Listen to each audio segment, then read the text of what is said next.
Assalamu alaikum. Welcome back to MCQ's preparation. Today our topic is errors in the use of verbs. किसी भी sentence correction में verbs के errors जो हैं उनको कैसे देखेंगे और उनको कैसे ठीक करेंगे। इस वीडियो में हर सेंटेंस के साथ एक रूल को एक्सप्लेन किया गया है। So now let's start our video. Rule number 1, he said that he is waiting for me. इस सेंटेंस को कैसे ठीक करेंगे। इसमें जो मिस्टेक है वो है इज़ की। करेक्ट सेंटेंस होगा ही said that he was waiting for मी। जब भी सेंटेंस के अंदर दैट आएगा तो दो क्लोजेस को आपस में मिला रहा होगा, तो इस केस के अंदर अगर दैट से पहले पास्ट सेंटेंस यूज़ हुआ है प्रिंसिपल क्लॉज के अंदर, तो दैट के बाद वाली जो क्लॉज है उसके अंदर भी पास्ट सेंटेंस ही यूज़ किया जाएगा। इसलिए इधर इज़ की बजाय वाज को यूज़ करेंगे।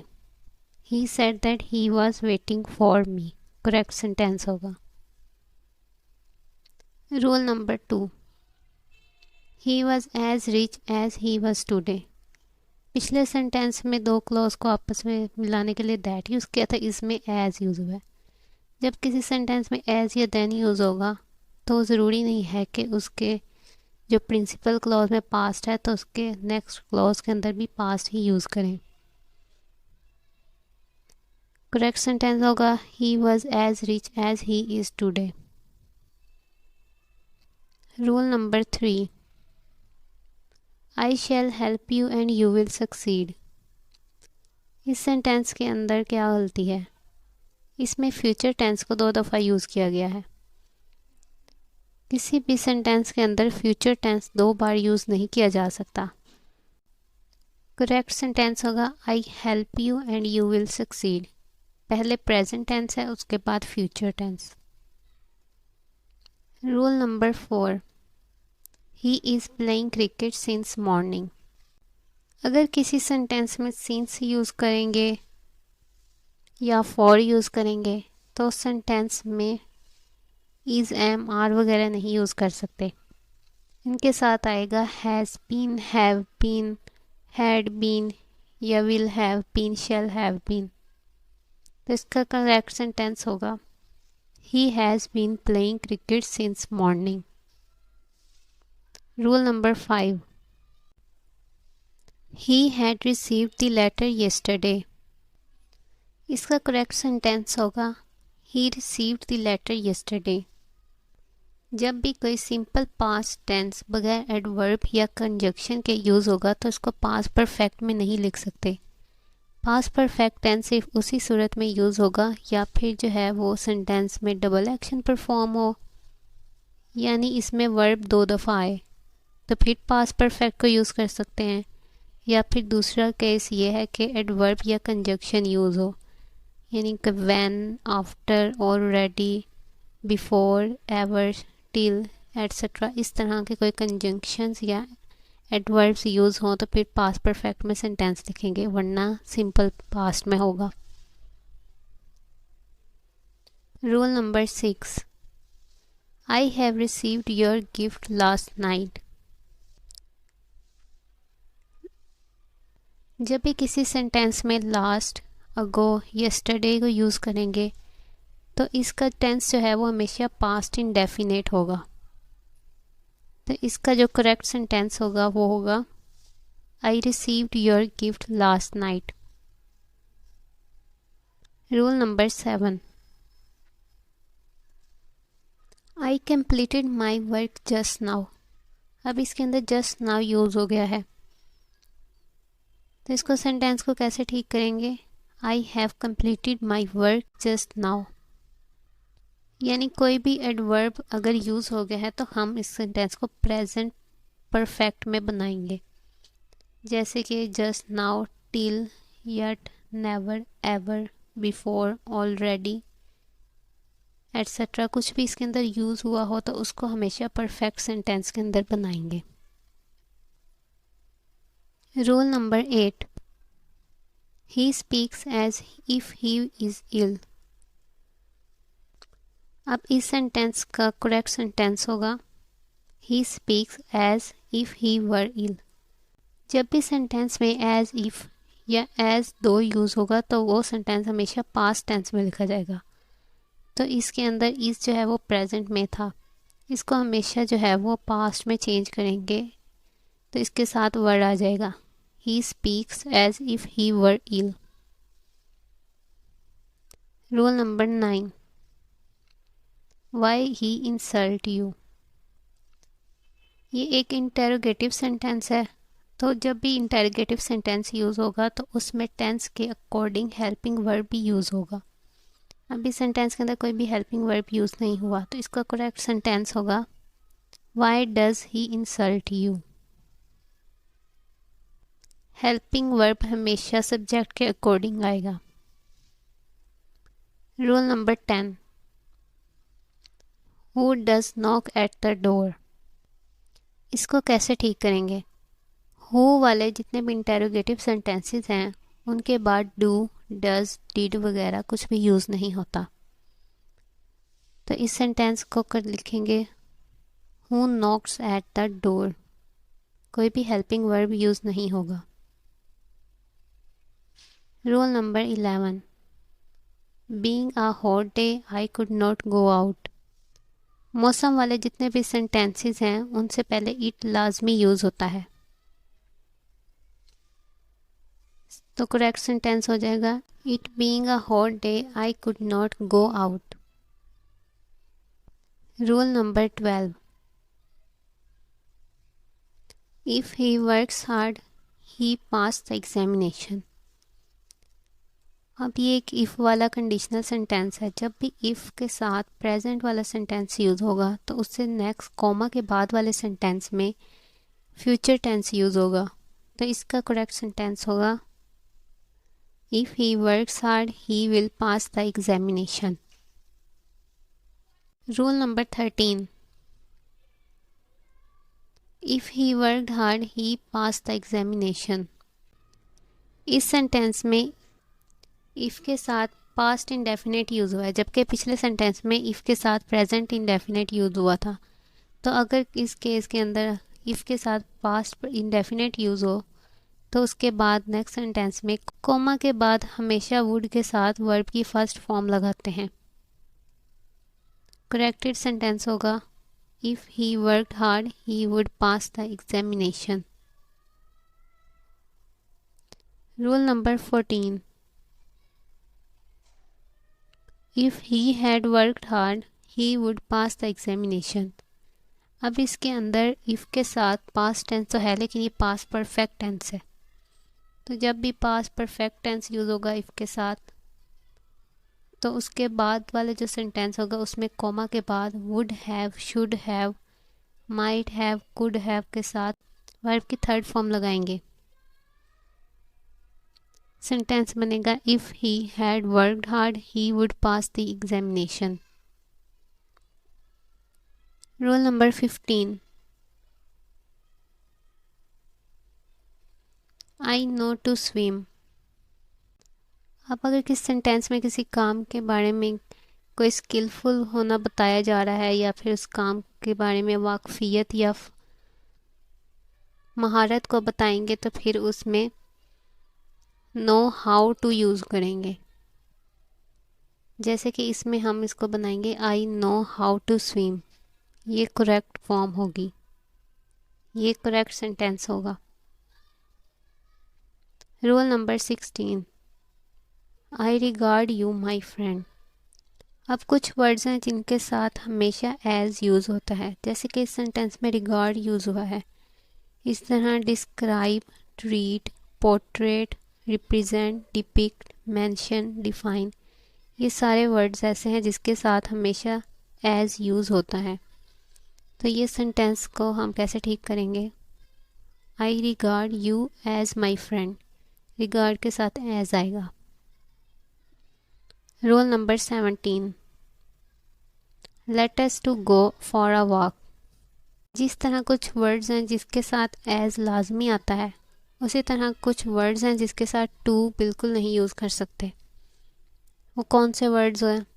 Late, need, make, do, see, hear, had, better, rather, would, dare, sooner, can not help. ये जितने भी वर्ड्स हैं इनके साथ टू यूज़ नहीं कर सकते। इस सेंटेंस में भी लेट के साथ टू यूज़ किया है तो ये सेंटेंस गलत है।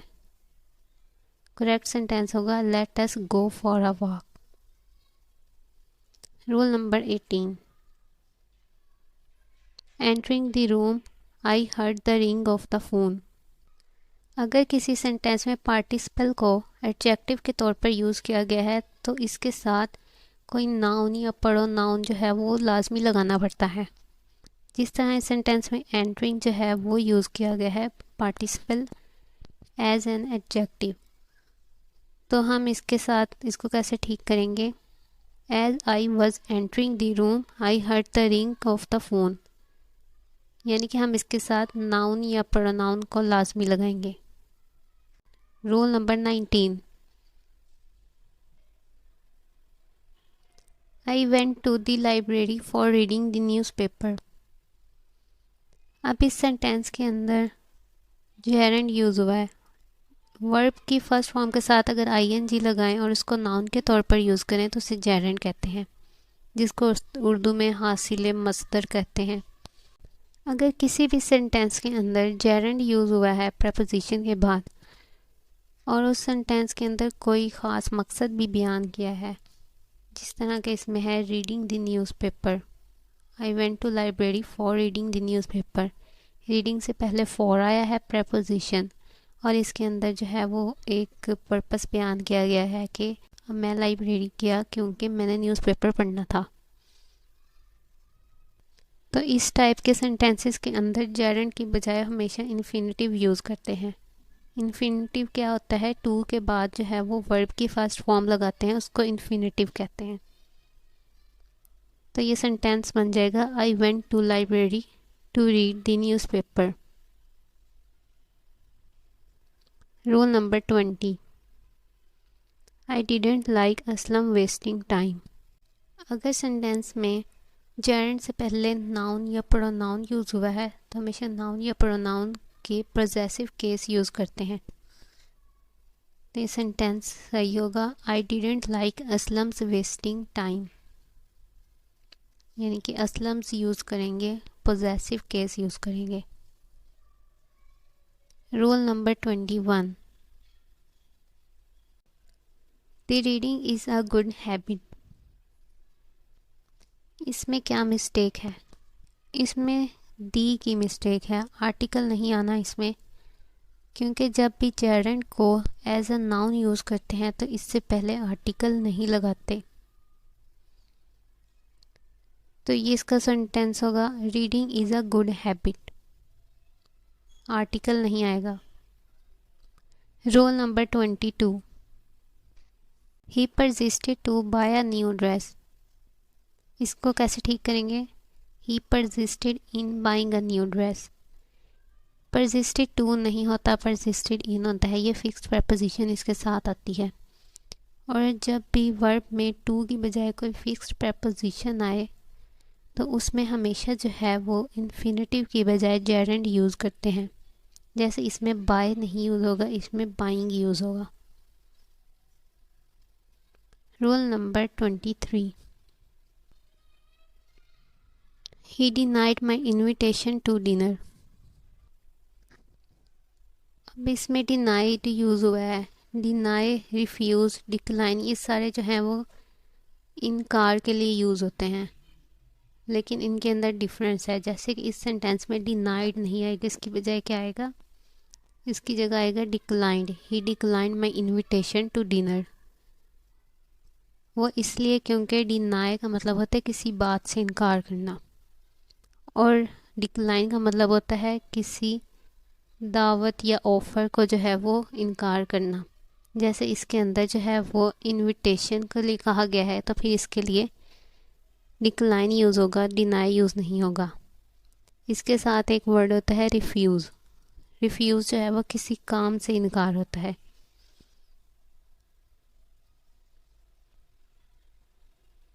Rule number 24, the river has overflown its bank. इसमें जो है वो ओवरफ्लोन यूज़ नहीं होगा। ओवरफ्लोन जो है वो ओवरफ्लाई की होती है थर्ड फॉर्म। ओवरफ्लाई, ओवरफ्ल्यू, ओवरफ्लोन, इसका मतलब होता है किसी चीज़ के ऊपर से परवास करके जाना।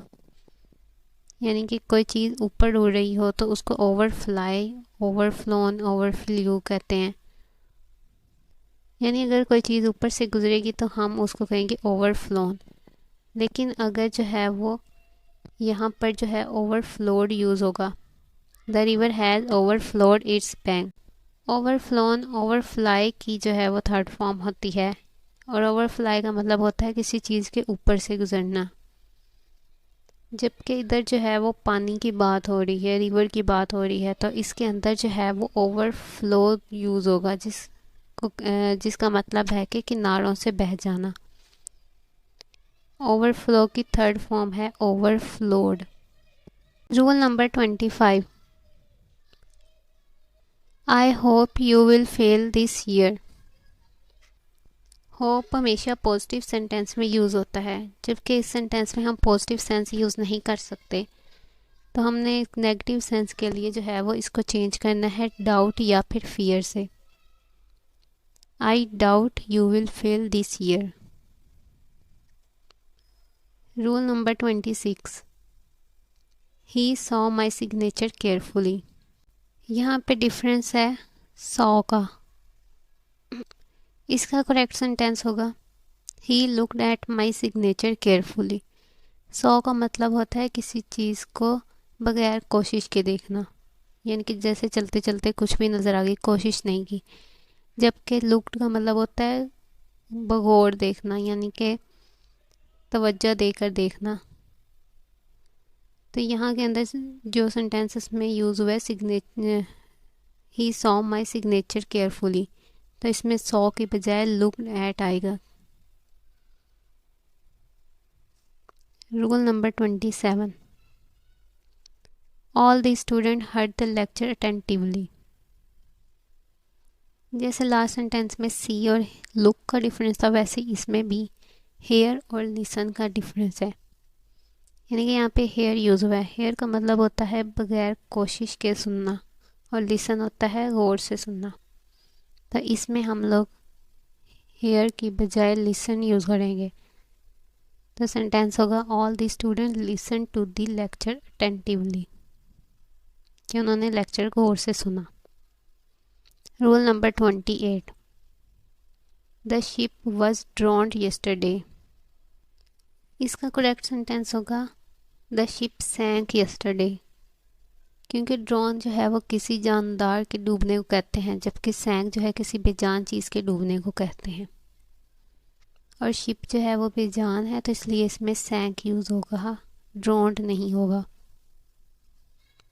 Rule number 29, the patient laid in the bed.